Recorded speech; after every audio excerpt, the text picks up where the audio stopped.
오늘 우리가 12지역과 12현장 우리가 살리는 그런 적인으로 세워져 가셔야 되는데 그렇게 되어지려는 가장 중요한 게 나를 전도를 해야 됩니다. 여러분과 제가 그리스도로 완전히 답이 나고 다른 게 필요가 없다라고 여러분들에게 나와져야 우리가 12지역과 12현장을 살리는 그런 모델이 될 수가 있습니다. 내가 이런 것도 부족하고 저런 것도 부족하고 이런 부분도 안 되고 저런 부분도 안 되는데 사실은 12지역과 12현장을 살리는 것은 불가능하거든요. 그래서 오늘 또 우리가 나를 전도하는, 이 말은 무엇이 우리에게 각인되고 뿌리 내리고 체질이 되어야 되는가 확인하는 그런 시간이 되어져야 되겠습니다. 그러는 가운데 우리가 지난 주일날 일부 예배에서 성전이 무덤이 되어졌다, 그렇게 말씀을 드렸습니다. 여러분과 제가 신앙생활을 어떻게 하면 되어지는가 늘 말씀을 드리지만은 우리가 하나님의 계획을 우리가 찾으면 돼요. 그러면 신앙생활을 잘하는 겁니다. 그 속에 있는 게 우리가 신앙생활을 잘하는 거고 응답을 받는 또 길이 되어지는 겁니다. 여기서 지금 성경에 보면은 최악의 상황이 벌어진 겁니다. 예수님을 이단으로 몰아가지고 십자가 처형을 하고 그래서 십자가에서 죽임을 당하는 그런 일이 일어났습니다. 그런데 제자들은 전부 다 사실은 도망을 갔어요. 왜냐하면 정치적으로 환란이 들어왔기 때문에 도망을 갔습니다. 이때 한 사람이 남았는데 아리마대 사람 요셉이라는 사람이 나왔죠. 여기서 이 사람이 아주 이유 있는 시작을 한 것입니다. 오늘도 우리가 이런 응답의 주역이 되어지고 이런 또 축복의 사람으로 우리가 세워져 가셔야 되겠죠. 그래서 아리마대 사람 요셉을 통해서 세 가지를 배워야 된다 그랬는데 이거는 이스라엘 역사상에 처음 있는 일입니다. 여러 번 있었던 일이 또 일어난 것이 아니고 처음 있는 일이 일어난 겁니다. 이 아리마대 사람 요셉은 어떤 사람이냐? 하나님의 나라를 기다리는 자였어요. 하나님의 나라를. 이 말은 무슨 말이냐? 창세기 3장 15절을 알고 있었다 그 말이죠. 출애굽기 3장 18절을 알고 있었다 그 말입니다. 이사야 7장 14절을 알고 있었다는 그 말입니다. 이거 보고 모르면 하나님의 나라를 기다릴 수가 없거든요. 내가 어떻게 하면 성공하느냐? 글로 머리가 돌아가야지 하나님의 나라 기다릴 수가 없잖아요. 그런데 이 사람이 하나님의 나라를 기다렸다는 말은 이 복음을 알고 있었다 그 말이 되어지는 겁니다.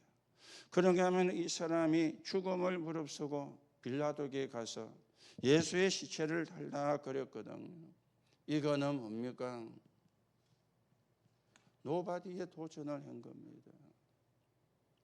아무도 하지 못하는 거. 거기에 이 사람이 도전을 한 겁니다. 이거는 아무나 할 수 있는 게 아니잖아요. 잘못하면은 이 사람도 이단으로 몰려가지고 죽을 수 있는 그런 상황인데 그런데 거기에 도전을 한 겁니다. 왜 그렇습니까? 하나님의 나라를 기다리는 자니까, 복음을 알고 있는 자니까 가능한 그런 이야기가 되어지는 겁니다. 그러면서 이 사람은 요한복음 2장 15절에서 22절을 알고 있는 사람이었어요. 헤롯 성전에 지금 짐승을 사고 팔고 하고 돈을 환전해 주는 장소가 어디냐? 세 가지 뜰이 있는 장소였습니다. 성전에 세 가지 뜰이 있는데도 불구하고 유대인들은 이걸 알지를 못한 거예요. 여기서 예수님이 노끈으로 채찍을 만들어 휘두르시고 돈을 바꿔주는 동전을 담는 통을 발로 차가지고 흩어버리시고 나쁘게 말하면 행패를 부린 겁니다. 그런데 예수님이 말씀을 했죠. 내 아버지의 집은 만민이 기도하는 집인데 너희가 강도의 소굴을 만들었구나. 이 사건을 알고 있는 사람이라. 그러니 예수가 누군지를 알고 있는 사람이라. 이게 이제 중요하거든요. 저와 여러분이 예수가 어떤 분인지 어떻게 알고 있습니까? 이게 중요한 거잖아요. 거기에 따라서 신앙의 색깔도 나오잖아요. 어떤 사람은 율법주의로, 어떤 사람은 신비주의로, 어떤 사람은 인부주의로, 예수를 어떻게 알고 있느냐에 따라서 신앙의 색깔이 나오는데, 이 사람은 올바른 신앙의 색깔이 나온 사람이 되어지는 겁니다. 그리고 이 사건은 뭡니까? 어디에도 없는 사건이었어요. 그래서 나싱이 되어지는 거죠. 이 사람이 한 일은 역사의 길이 남을 장례식이었습니다. 그리고는요, 세마포를 가지고 예수님의 시체를 샀다 그랬죠.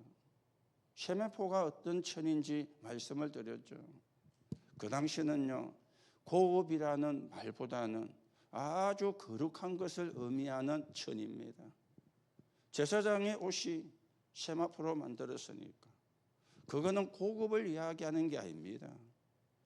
아주 의미가 있는 성스러운 걸 의미하는 거예요. 성전의 휘장이 세마포였어요. 성전의 휘장을 아무 천이나 할 수가 없잖아요. 아주 성스러움을 의미하는, 그리고 성전의 울타리를 칠 때 산 것이 세마포였어요. 이걸 가지고 예수님의 시체를, 최고의 예를, 또 다르게 표현하면 최고의 예물을 드린 겁니다. 그렇죠? 아무나 할 수 있는 일이 아니잖아요. 언약을 모르면 불가능한 일이 되어지지 않습니까? 그렇죠? 거기에 아무도 장사 지낸 적이 없는 새 무덤에다가, 그런 돌무덤은 아무나 무덤으로 설 수가 없습니다. 왕이나 왕족이나 귀족이나 아니면 돈이 굉장히 많은 부자라야만 할 수 있는 무덤이에요. 이야기하기를 아리마대 사람 요셉이 나중에 자기가 죽으면 묻히려고 파놓은 그런 무덤이다, 그렇게도 이야기하는데, 그걸 예수님께 내어드린 겁니다. 여기서 예수님이 부활을 하셨는데 어떤 무덤이 되어집니까? 그렇죠? 빈 무덤이 되어지는 이런, 왜냐? 예수님은 사람의 몸을 입고 오신 하나님이시기 때문에 육은 죽어도 영은 죽지를 않는 거거든요. 그래서 빈 무덤입니다. 여기가 어떤 것입니까? 영원히 남을 뭐가 되어졌느냐? 성전이 되어진 거예요. 그래서 여러분과 저는 쇳돌을 놓고 기도하고 금토 시대를 놓고 기도하고 묵상 시대를 놓고 기도하는 겁니다. 지금 교회가 이 세 가지가 없거든요. 쇳돌이 없어요. 그리고 금토 시대가 없고 묵상 시대가 없습니다. 오늘도 여러분들이 중요한 언약을 붙잡고 기도하면서, 그래서 기도를 새롭게 시작하라 그랬죠. 뇌를 살리는 기도를. 뇌를 살리는 기도가 어떤 기도입니까? 물론 호흡도 뇌를 살립니다. 그런데요, 믿음의 전달이 되어야 돼요. 그래야 뇌가 살아납니다. 그렇죠? 망가진 뇌가 언제 회복이 되어지느냐? 산소가 공급되면서 회복되어지지만 또 뭐가 전달이 돼야 됩니까? 믿음이. 그 믿음이 영에 전달이 되어져요. 그러면 육도 힘을 얻게 되어집니다. 여러분이 참고하시고 우리가 하나님의 인도를 받는 그런 시간이 되어져야 되는데, 어제 제가 어젠가 그젠가 TV를 조금 보니까요, 침에 대한 부분을 이야기를 하더라고요. 침에 대한. 그러면서 여러분들이 그 잔이윤이라고 아시죠? 어릴 때 미국으로 이민 가서 미국 사회에서 아주 인기를 끌었던 사람이 한국에 돌아와서 잔이윤 쇼라고 이렇게 진행했던 유명한 그 코미디언 있잖아요. 한국에서도 인기를 많이 끌고 그 사회를 진행하는데 굉장히 좀 미국식으로 좀 이렇게 수준 높게, 그래서 인기를 많이 끌었던 사람인데, 저는 그것까지는 아는데 마지막에 요양병원에서 치매를 앓다가 마지막을 마쳤다고 그렇게 나오더라고요. 치매를. 그러면서 그 잔의원을 소개하려고 하는 게 아니고 치매를 이야기하면서 그 중에 한 사람인 잔의원. 뭐 한국 사람이라면 우리 아이도 우리 지금 어린 랩런트는 모르지만은 여러분들은 다 알고 있는 그런 사람 아닙니까? 한국의 65세 이상이 한국 인구의 20%래요.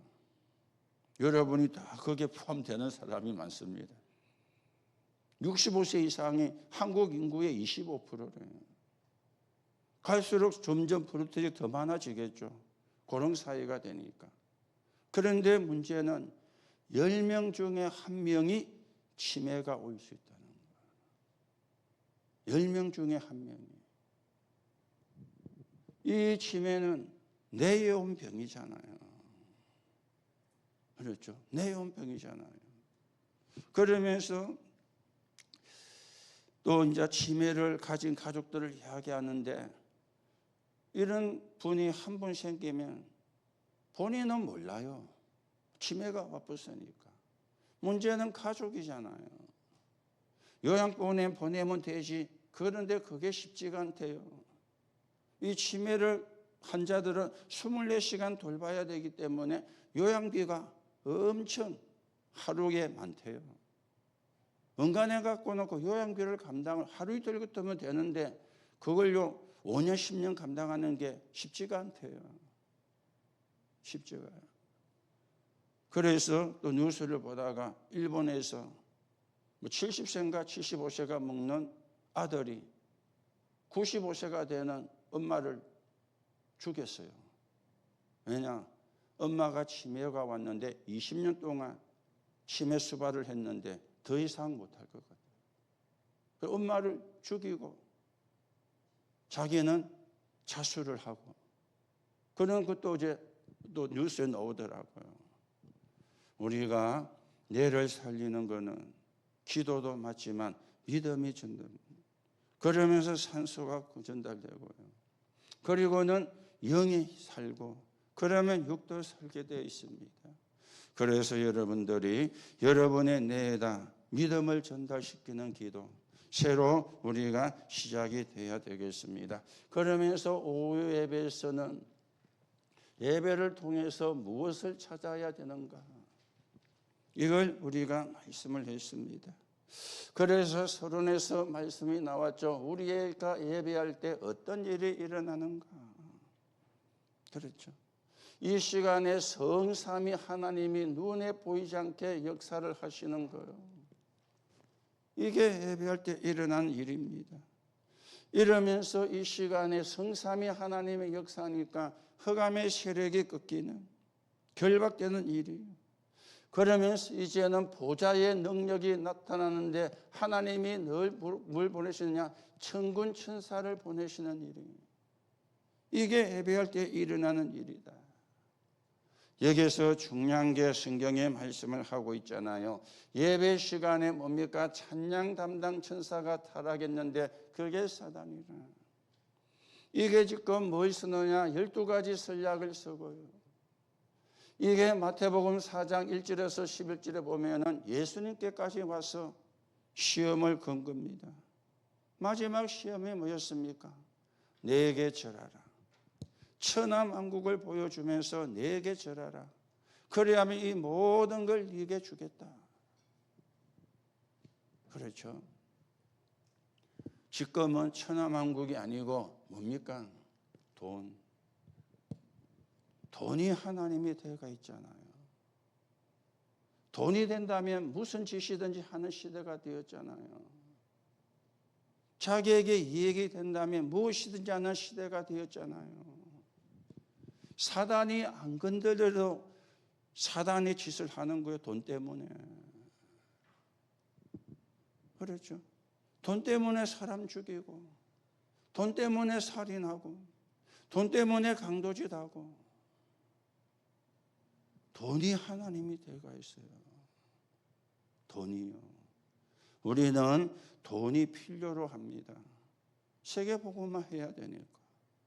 2, 3, 7, 5천 종족을 살려야 되니까. 돈이 하나님이 되어지면 안 되는데 사단이 사람에게 돈이 하나님이 되어지게 만들어버린 겁니다. 지금 이런 시대가 왔거든요. 그렇죠. 그러면서 갈라디아 2장 20절에 10절에서 20절이죠. 왜 너희도 지키지 못하는 유대인 법을 이방인들에게 지키라고 하느냐. 바울이 그러면서 이야기를 했잖아요. 나는 죽고 내 안에 그리스도가 사신다. 이게 우리가 예배를 통해서 받을 축복입니다. 그래서 우리가 정확한 언약을 붙잡았을 때 어떻게 되어지는가 말씀이 나왔죠. 여러분과 제가 복음에 관한 것을 붙잡았을 때, 우리가 전도에 대한 걸 붙잡았을 때, 그러면서 우리가 오늘 사도행전에 보니까 하나님이 택한 나의 백성이라 그렇게 말씀이 그랬죠. 우리는 흑암을 이기는 뭘 잡아야 되느냐? 빛의 캠프의 언약을 붙잡아야 돼요. 그러면서 보좌의 망대와 여정과 이정표가 되어집니다. 그렇죠? 이때 하나님, 이게 예배고, 이게 예배할 때 일어나는 응답이고 축복이 되어지는 겁니다. 그래서 이 축복을 후대에게 전달하라. 바울이 회당으로 들어가 그리스도의 완전성을, 바울이 회당으로 들어가 예배의 완전성을, 바울이 회당으로 들어가 응답의 완전성을 전달했는데, 그게 사도행전 17장 1절에서 9절, 18장 1절에서 4절, 19장 8절에 말씀이 되어집니다. 자, 그러면서 우리는 세계를 살리는 RGS, RTS의 방법인데 세계를 살리는 방법입니다. 그렇죠. 세계를 살리는 방법이 뭔가? 그리스도가 맞지만은 우리가 세계를 살리는 방법이 그 말씀이 되어졌죠. 그래서 서론에 여러분과 제가 뭐가 되어야 되느냐? 하나님과 방향이 맞아야 된다. 그러면서 내용도 맞아야 된다. 그러면서 목표도 맞아야 된다. 그렇게 말씀이 나왔죠. 이게 안 맞으면 안 되게 돼 있어요. 이게 맞아야 신앙생활도 되어지고 이게 맞아야 응답도 제대로 되어지는 겁니다. 방향과 내용과 목표입니다. 하나님의 방향, 하나님이 원하시는 내용, 하나님이 원하시는 목표가 되어지는 겁니다. 그래서 다윗은 1천망대를 만들었는데 특공대를 만들어라. 그래서 전 현장에 다락방을 만들어라. 그렇게 나왔습니다. 여러분들이 놓고 기도하시고, 그래서 다락방을 할 수 있다는 말은 무슨 말이냐? 여러분이 이게 놓으면 돼요. 구원이 뭔가? 이거 아는 사람이 다락방을 하는 겁니다. 구원이 뭔가를 모르면 뭐네요. 그런데 여러분들이 구원받은 사람이잖아요. 내가 어디서 어떻게 구원을 받았는가, 그걸 다른 사람에게 말해주는 게 다락방입니다. 그렇죠? 전 지역의 다락방, 다른 거 말하는 곳이 아닙니다. 구원, 내가 받은 구원을. 그럼 어디서 우리가 구원을 받았습니까? 어떻게 우리가 구원받았습니까? 그거 말하는 게 다락방이에요. 그렇죠? 그러면 다락방을 못 한다면 어떤 또 이야기가 됩니까? 구원을 못 받았다는 말도 되는 거예요. 구원이 뭔가도 모른다는 말도 되는 거예요. 그렇죠? 우리가 사는 지역에 사는 사람이 한 번은 복음을 듣게 만드는 그런 축복. 그러면 어떤 시간표냐? 제자 한 명이면 된다. 그렇죠? 제자 한 명이면 된다. 어떤 제자입니까? 그리스도로 타변한 제자 한 명입니다. 그러면서 우리는 어디에 도전하느냐? 재생산에 도전을 하는 겁니다. 이게 거의 뭡니까? 부흥입니다. 사람을 모으는 부흥이 아니고 사람을 살리는 부흥. 이걸 보고 재생산이라, 이걸 보고 절대망대라, 그래 이야기하거든요. 그래서 세계를 살리는 방법은 뭡니까? 이거죠. 24 누림, 그리고 25 기다림, 그리고 영원이라는 하나님의 계획이 맞으면 도전을 하는 겁니다. 여러분들이 언약을 바르게 붙잡고 오늘도 하나님의 응답을 우리가 받는 사람이 되어져야 되는데, 하나님이 가장 원하는 방향과 내용과 목표가 뭡니까? 사람 살리는 거예요. 그렇죠? 사람을 살리려고 성육신 하신 겁니다. 우리가 다음 주 수요일과 목요일은 성탄의 밤과 성탄 감사 예배를 드리게 되어지는데, 사람을 살리기 위해서 사람의 몸을 입고 오신 날이 성탄절이라, 그걸 우리가 확인하는 게 성탄절이라.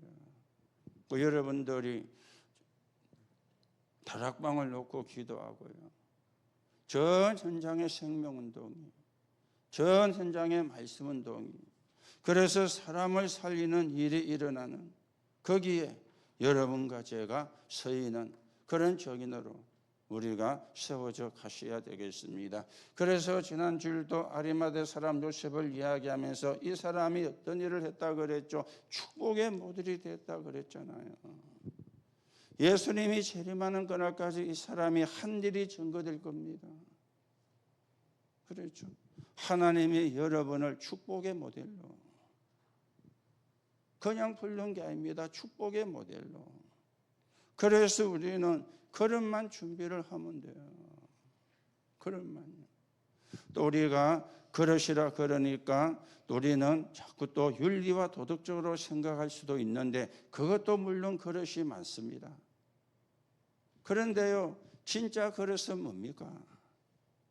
전 현장에 말씀운동이 일어나 사람을 살리는 게 그릇입니다. 그렇죠? 하나님의 모든 관심이 거기에 있잖아요. 하나님의 모든 계획이 거기에 있잖아요. 사람 살리러 그리스도가 오셨잖아요. 그게요 진짜 그릇입니다. 그래서 우리가 축복의 모델로 하나님이 주시는 축복을 담고 237 나라와 5천 종족을 살리는 그 여정을 여러분과 제가 같이 걸어가셔야 되겠습니다. 그래서 그걸 위해서 나의 전도입니다. 그렇죠. 나의 전도가 뭐냐? 여러분과 제가 같이 생각을 해야 되는데요, 나의 전도가, 우리의 기준은 목회자나 중직자나 새가족이나 똑같아야 됩니다. 우리 기준은. 이 말이 무슨 말이냐? 아무것도 필요가 없어야 돼요. 목회자도 중직자도 새가족도. 왜요? 진짜가 있으니까. 진짜가 있으면 다른 게 필요가 없잖아요. 진짜를 모르면 많이 다른 게 필요를 하잖아요. 그렇죠? 그래서 많이 다른 게 필요한 기준을 바꿔야 돼요. 저도 그래야 되고 여러분도 그래야 되고 새신자도 그래야 돼요. 그렇죠? 세계 복음한 사람은 똑같았습니다. 다윗이 뭐라고 고백을 했습니까? 부족함이 없다 그랬어요.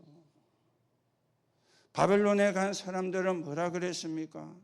우리는 죽어도 괜찮다 그랬어요. 그렇죠? 다른 게 필요가 없어야 돼요. 이게 우리의 기준입니다. 저도 그래야 되고 여러분도 그래야 되고 새가족도 그렇게 되도록 우리가 도와줘야 되고요. 다른 게 필요가 없어야 돼요. 그래서 우리는 서론적으로 여러분과 저는 많은 조건을 이야기를 할 수가 있습니다. 그런데 우리가 좀 생각을 해야 되는 게, 여러분과 저는 절대 불가능합니다. 절대 불가능해요. 그렇죠? 절대 불가능한 조건이 되어 있는 거예요. 왜 그렇습니까? 12가지 속에 빠져 있잖아요. 그러니 절대 불가능합니다. 여기에서 사단의 함정이 나왔죠. 여기에서 사단이 만든 틀이 나왔죠. 여기서 사단이 만든 올무가 나왔죠. 그렇죠. 뭡니까? 하나님을 떠나게 만드는 나중심. 그러니까 뭘 찾아갑니까? 어쩔 수 없이 몸부림을 치는데 그게 무속이고 점설이고 우상숭배 아닙니까? 그리고는 올무는 뭡니까? 운명 6가지 아닙니까? 이 12가지 속에 있기 때문에 우리는 절대 불가능의 조건이에요. 절대 안 되게 되어 있는 거예요. 그렇죠. 절대 안 되게. 오늘도 우리가 이걸 인정을 하고요. 그리스도를 주신 하나님께 감사. 그리고 또 뭡니까? 5가지를 자꾸만 만들어 가잖아요. 그렇죠. 5가지를. 본인 속에 흑암이 집을 지었다는 걸 모르고 있습니다. 마태복음 12장 26절에서 30절입니다. 네 안에 흑암의 망대가. 우리가 노력하는 것은 마태복음 12장 43절 45절입니다. 빌고 소지하고 수리하는 것. 그러면 더 악한 귀신 7이 들어간다. 그리고는요 고린도서 10장 4절에서 5절입니다. 요새를 만들어서. 그게 세상 요새를 만드는 거예요. 그리고 고린도서 4장 4절 5절 보니까 세상 신이라 그랬습니다. 그러면서 요한복음 16장 11절에서 14절입니다. 세상 임금. 뭐가 세상 임금이 되어 있습니까? 아까도 이야기했잖아요. 돈이 세상 임금이 되어 있어요. 돈이 최고라. 돈이요. 돈이 전부라. 돈이 하나님이라. 이게 세상 임금이 되어 있습니다. 그러니 이 속에 있으니까 절대 불가능해요. 우리가 몸부림치는 것밖에 안 되지 절대 불가능합니다. 그렇죠. 절대 불가능. 우리가 여기서 빠져나와야 되거든요. 여기서 못 빠져나오면 절대 불가능이거든요. 그러면서 우리는 뭘 봅니까? 하나님의 절대 계획. 그렇죠. 요셉이 보고 요게벳이 받고 이도로가 받잖아요. 여러분과 저 같으면 살인범을 사이로 삼겠습니까? 택도 없는 이야기죠. 그런데 이도로는 살인범을 사이로 삼았어요. 그리고 바로왕 앞에 간다 그러니까 가라 그랬어요. 가서 죽으라 그 말이 아닙니다. 하나님의 절대 계획을 한 거예요. 우리가 이런 눈들이 열려져야 되거든요. 그러면은 뭐가 되어집니까? 절대 가능이 나오게 되어지는 겁니다. 이때 나와지는 게 절대 가능이에요. 이게 뭡니까? 복음 안에 있는 숨은 비밀입니다. 이게 절대 가능입니다. 그래서 우리가 절대 불가능한 조건을 하나님의 절대 계획을 보고 절대 가능의 조건으로 바꾸는 거예요. 그게 여러분과 제가 찾아야 되는 비밀이 되어지는 겁니다. 그래서 우리는 이제 이 속에서 뭐 해야 되느냐? 나를 바꿔야 돼요. 그렇죠. 그리고는 두 번째로 본질을 우리가 찾아야 돼요. 자, 그러면서 우리는 보좌의 능력을 누려야 됩니다. 나를 바꿔야 되는데 이게 이제 뭡니까? 각인 뿌리 체질을 바꾸는 겁니다. 이게 나를 바꾸는 것이거든. 오늘 바울이 고백을 했죠. 사도행전 9장 15절입니다. 이 사람은 이방인과 임금들 앞에 복음 전하기 위해서 택한 나의 그릇이라. 그렇죠. 그리스도를 만난 바울은 모든 걸 회복하고 모든 걸 끝냈어요. 그래서 빌립보 3장 8절에 모든 걸 배설물로 여긴다. 그렇게 바울이 이야기를 했습니다. 그전까지는 바울이 자기가 배운 걸 최고라고 생각을 했거든요. 가말리엘 문화에서 공부를 했죠. 율법으로는 흠이 없는 자죠. 로마 시민권을 가지고 있죠. 쉽게 말하면 어마어마한 사람 아닙니까? 가말리엘 문화에 들어가는 거는요, 서울대, 고려대, 연세대 가는 거와 같아요. 그 당시 3대 랍비 학교 중에 하나가 가말리엘 문화였거든요. 거기에는 아무나 들어가지 못해요. 정통 유대인, 머리가 좋아야 돼요. 그리고 사립학교이기 때문에 돈이 있어야 돼요. 쉽게 말하면 학비를 충당할 수 있는 여력이 돼야 갈 수 있어요. 거기를 바울이 수석으로 졸업했으니까 대단한 인재 아닙니까? 그래서 바울은 늘 거기에 대한 자부심을 가지고 있었습니다. 내가 가말리엘 문화 출신이다. 지금도 안 그렇습니까? 나 서울대 출신이야. 내 연세대 나오고 고려대 나와서 하면. 그게 세상 사람들이 가지고 있는 일종의 자부심이거든요. 그렇죠? 우리가 대기업에도 가면은 그런 레벨이 있잖아요. 서울대 출신들끼리, 연세대 출신들끼리 저들 나름대로 끼리끼리 그 레벨이 다 있습니다. 직장 안에도. 그게 그 사람들의 자부심이라니까. 바울이 자부심이 대단한 사람이었어요. 그렇죠. 그거 가지고 세상에 나가거든요. 그런데 문제는 뭡니까? 하나님의 큰 은혜를 그것 때문에 못 보게 된다는 거예요. 바울이 그것 때문에 스데반이 죽는데 정인으로 썼다니까요. 자기가 배운 것 때문에 그리스도의 큰 은혜를 못 보는 이 사람이 다메섹에서 예수를 만나고 난 뒤에 그리스도가 각인되었던 겁니다. 최고 지식이구나. 왜요? 이걸 해결하는 길은 학문 가지고 안 되잖아요. 이걸 해결하는 길은 학벌 가지고 될 수가 없는 거잖아요. 완전히 바울이 끝나본 겁니다. 그렇죠. 세상에는 내가 그리스도가 없어도 얼마든지 할 수 있다고 세상 사람들이 그렇게 알고 있고 믿고 있잖아요. 그리스도 없어도 된다고. 그런데 바울은 그리스도 말고는 필요한 게 없다고 거꾸로 이야기를 한 거예요.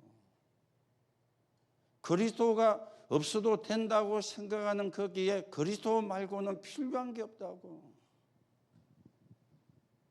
이걸 해결하는 길은 그리스도밖에 없거든요. 그렇죠. 이걸 해결하는 길. 여러분, 성공했다고 하는 사람들 말로를 우리가 보고 있지 않습니까? 거의가 비참하게 해요. 그렇죠. 성공했으면 끝까지 성공해야지, 죽을 때도. 그런데 마지막에 보면은 거의가 비참하게 해요.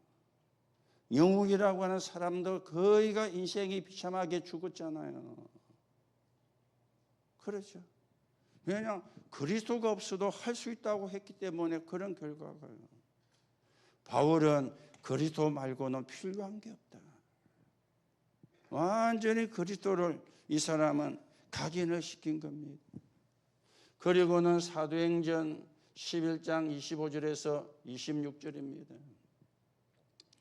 바나바를 만났습니다. 그렇죠. 여기서 각인이 되어졌다면 바나바를 만나가지고 뭐가 되어졌느냐? 뿌리가 내려진 거예요. 완전 복음으로 뿌리가 내려진 겁니다. 그러면서 사도행전 18장 1절에서 4절입니다. 여기서는 누굴 만났습니까? 브리스가 부부를 만났습니다. 그렇죠. 마가 다락방의 역사를 알고 있는 사람이라. 브리스가 부부도 알고 있고, 바울은 그 자리에 없었지만은 바울도 마가 다락방의 역사를 알고 있는 사람이라. 마가 다락방에서 일어난 것들을 여기서 완전히 바울이 체질이 되는. 그래서 나를 전도한다는 말은 내 각인 뿌리 체질을 바꾸는 겁니다. 복음이 아닌 것을 바꾸는 게 나를 전도하는 거예요. 각인과 뿌리와 체질을 바꾸는 게 나를 전도하는 겁니다. 그래서 바울은 빌립보서 3장 1절에서 21절에 보면은 이렇게 고백을 했습니다. 각인이 바뀌고 뿌리가 바뀌고 체질이 바뀌니까. 최고 지식이라고 이야기했지만 여기 보면은 뭐라고 이야기합니까? 나는 이룬 것도 없다. 이룬 것도 없다 그랬어요. 그렇죠. 이룬 것도 없다. 그러면서 바울이 뭐라고 이야기합니까?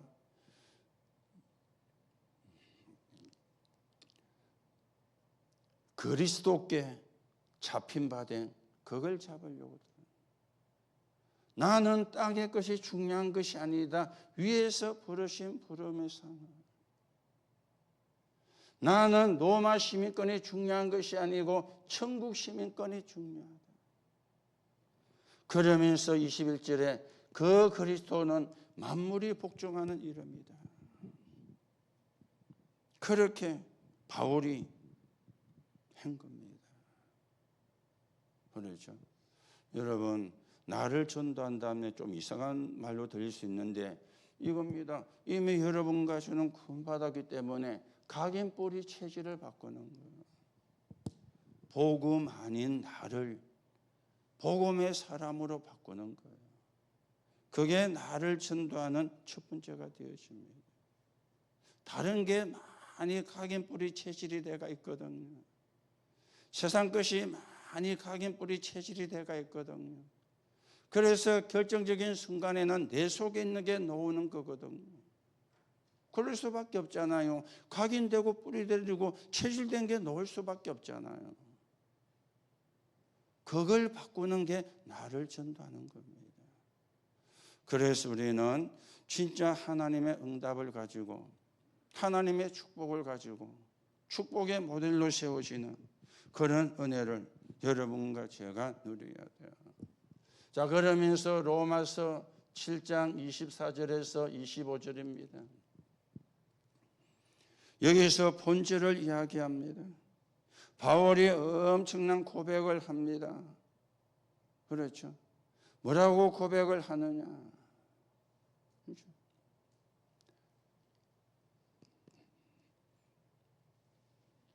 바울이 여기서 고백을 하는데요.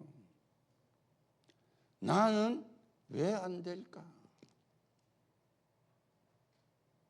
바울이 언약이 없는 게 아닙니다.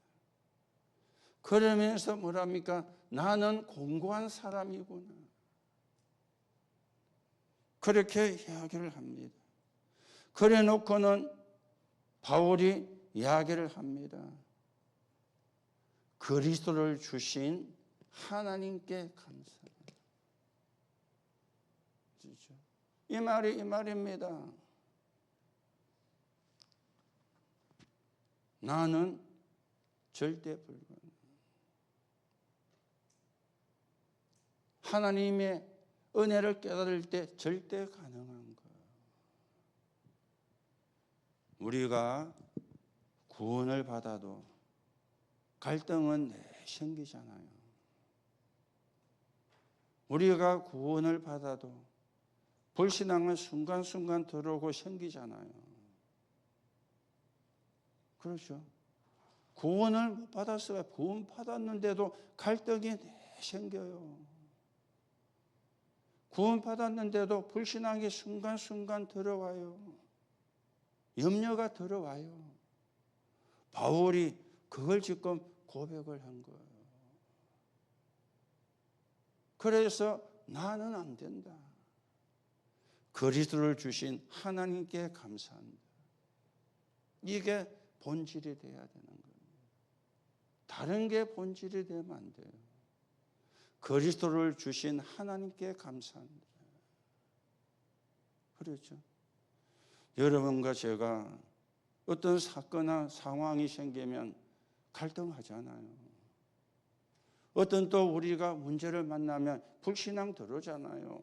갈등을 안 해야 되는데, 불신앙을 안 해야 되는데 하잖아요. 그래서 바울이 내린 본질이 그리스도를 주신 하나님께 감사한다.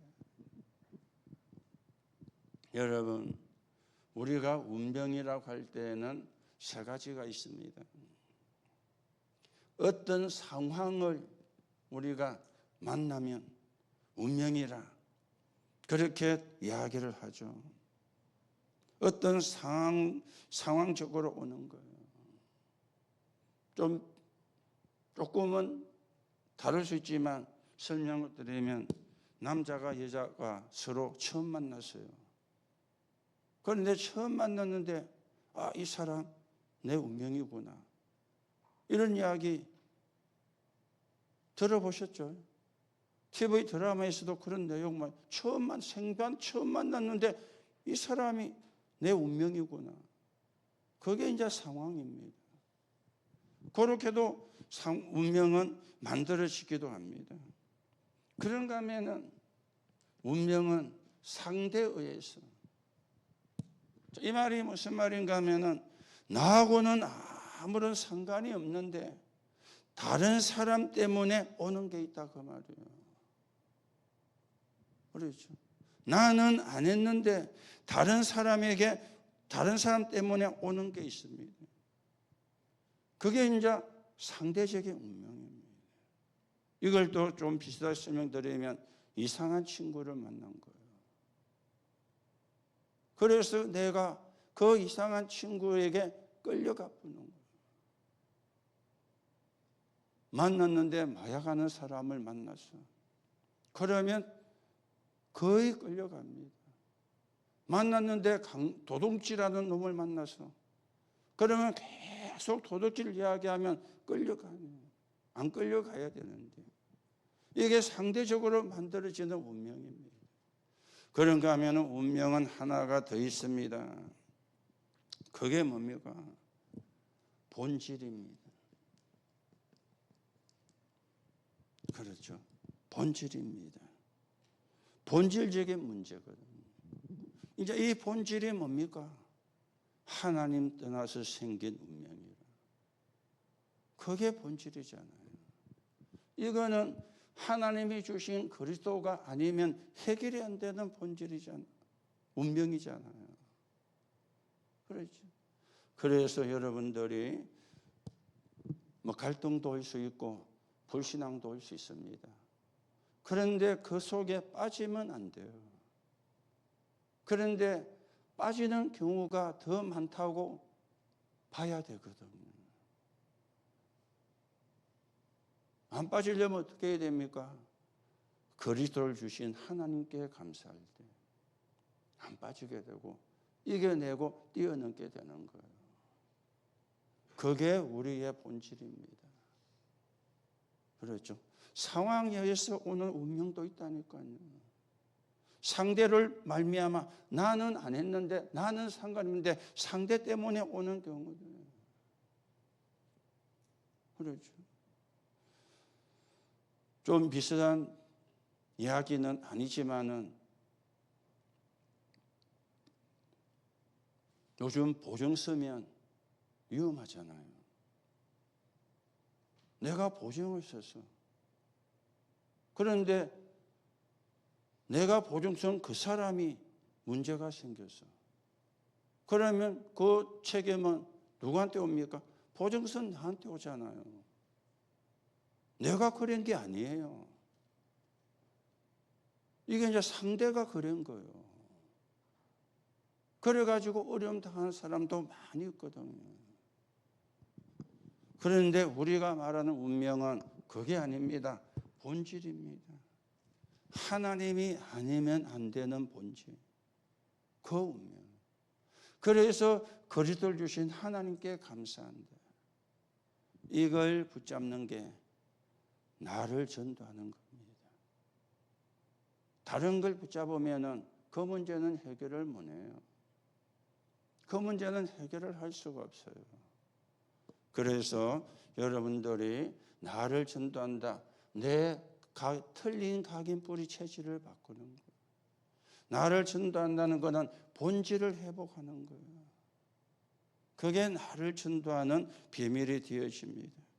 그러면서 우리는 보좌의 망대 여정 이정표입니다. 능력이에요. 보좌의 망대 여정과 이정표입니다. 그래서 고린도 후서 12장 1절에서 10절입니다. 바울에게 질병이 왔잖아요. 그래서 셋째 하늘까지 끌려갔다. 우리가 셋째 하늘을 설명하기가 사실은 힘들어요. 뭐 하늘이 첫째가 있고 둘째가 있고 그렇습니까? 셋째 하늘까지. 그러면서 바울이 몸 안에 있는지 몸 밖에 있는지 모를 정도였다. 이걸 다른 종교에서는 무아지경이라 그런 단어를 쓰죠. 그 상태가 셋째 하늘이라 그렇게 이야기를 하는 겁니다. 그렇죠? 나라는 존재가 없을 정도로 들어갔다 그 말이에요. 그러면은 우리는 뭡니까? 보좌의 망대입니다. 이 속에 있으면 돼요. 보좌의 여정입니다. 그리고는요 보좌의 이정표입니다. 이거는 나는 없습니다. 보좌만 있는 거죠. 내가 없는 상태. 그렇죠. 그게 능력입니다. 보좌의 망대가, 보좌의 여정이, 보좌의 이정표가 저와 여러분과 함께하는 거. 이게 최고의 능력이에요. 그래서 내가 있으면 안 돼요. 우리는 한계가 있잖아요. 우리는 연약하잖아요. 우리는 무능하잖아요. 우리는 절대 불가능하잖아요. 반대로 하나님은 절대 가능하잖아요. 그러면 내가 어디에 있어야 되느냐? 보좌의 망대 속에, 보좌의 여정 속에, 보좌의 이정표 속에 있는 그게 능력이라. 하나님의 능력이 내게 임하는 거. 그게 진짜 능력이거든요. 이걸 우리가 깨닫는 게 나를 전도하는 겁니다. 오늘 여러분들이 나를 바꾸는데 각인과 뿌리와 체질. 이게 바꿔야 되는 게 없는 사람은 아무도 없습니다. 저도 있고 다 있습니다.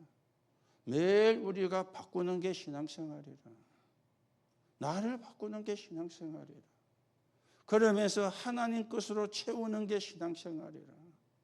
그래서 예배드리고 그래서 말씀을 듣잖아요. 나 걸 바꾸고 하나님 것으로 채우는 시간이니까. 그래서 우리는 하나님이 원하시는 세계복음화를 향해서 가는 청년이 되고 여러분과 제가 축복의 모델로 서는 그 응답을 누려야 되는데 여러분이 나를 전도한다 이 말은 한 단어로 말하면 축복의 모델이 되는 겁니다. 그게 나를 전도하는 거예요. 하나님이 우리를 그렇게 불렀으니까. 오늘도 바울을 보고 그렇게 이야기하죠. 택함 나의 그릇이라. 축복의 모델로 불렀다 그 말이에요. 그 축복의 모델로 서는 게 나를 전도하는 거예요. 그래서 여러분들이 그렇게 믿으시면 돼요. 하나님이 나를 축복의 모델로 불렀구나. 하나님, 내가 축복의 모델로 서게 성령으로 역사해 주옵소서. 축복의 모델로 서서 2, 3, 7, 5천 종족 살리는 그 정인의 길을 가게 나에게 성령으로 충만하게 역사해 주옵소서. 그래 기도하면 됩니다. 그렇죠. 축복의 모델로 불렀으니까. 자, 축복의 모델을 되려고 하니까 각인과 뿌리와 체질을 바꿔야 되잖아요. 축복의 모델로 불렀으니까 본질을 회복을 해야 되잖아요. 축복의 모델을 써야 되니까 보좌의 망대와 여정과 정표가 내 능력이 돼야 되잖아요. 그래야 축복의 모델이 되거든요. 그래서 여러분의 정체성은 파수꾼도 맞지만 축복의 모델이 여러분의 정체성입니다. 하나님이 그러려고 구원을 한 거예요. 그러려고 여러분에게 직분도 주신 거예요. 축복의 모델. 꼭 여러분들이 기억하시고요. 혹 여러분이 어려움이 왔다. 그때도 생각하세요. 나는 축복의 모델이에요.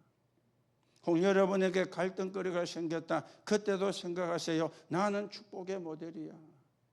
혹 여러분에게 불신앙이 들을 수도 있습니다. 그때도 생각하세요. 나는 축복의 모델이야. 그러면 갈등 끝나쁩니다. 불신앙 끝나쁩니다. 그 한 고백이에요. 그게 우리의 신앙의 고백이 돼야 되거든요.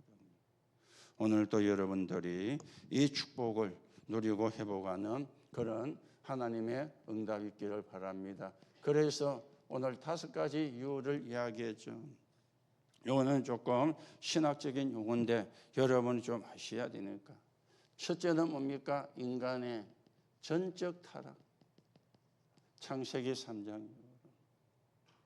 인간의 전적인 타락입니다. 하나님이 아니면 안 되기 때문에 무조건적 선택입니다. 조건이 없어요. 조건을 달면 못해요. 그러면서 세 번째는 제한된 구속입니다. 믿는 자만, 그리스도 믿는 자만 구원을 받습니다. 그렇죠. 하나님의 은혜는 아무도 막을 수 없습니다. 그래서 이걸 보고 불가항력적 은혜라 그래 이야기를 합니다. 하나님의 은혜가 임하면 막을 자가 없어요. 막을 수도 없고요. 그러면서 구원받은 사람은 절대 망할 수 없다. 성도의 궁극적 구원입니다. 구원받은 사람은 절대 망할 수 없다. 이게 칼빈이 성경 60여 권을 가지고 정리한 5가지 5대 강령이라 그래요. 좀 신학적으로 우리가 신학적인 용어인데 여러분이 참고하셔야 되겠죠. 전적 타락. 아담 이후로 모든 인간은 구원받을 수가 없어요. 하나님을 떠났기 때문에. 그래서 하나님이 무조건, 조건을 안 달고 그러면서 믿는 사람만 제한된 곳으로. 하나님의 은혜는 불가항력적입니다. 아무도 막을 수 없습니다. 그리고 성도의 궁극적 구원입니다. 구원받은 사람은 절대 망할 수가 없어요. 한 가지만, 속지만 않으면 돼요. 누구에게요? 흑암에, 사단에게. 속지만 않으면 돼요. 갈등이 왔을 때 속지만 않으면 돼요. 불신앙이 왔을 때 속지만 않으면 돼요. 그렇죠. 속지만 않으면 돼요. 오늘도 여러분과 저는 오늘 바울을 택한 그릇이라고 불렀듯이 저와 여러분이 2, 3, 7, 5천 종족 살리는 정인으로 가야 됩니다.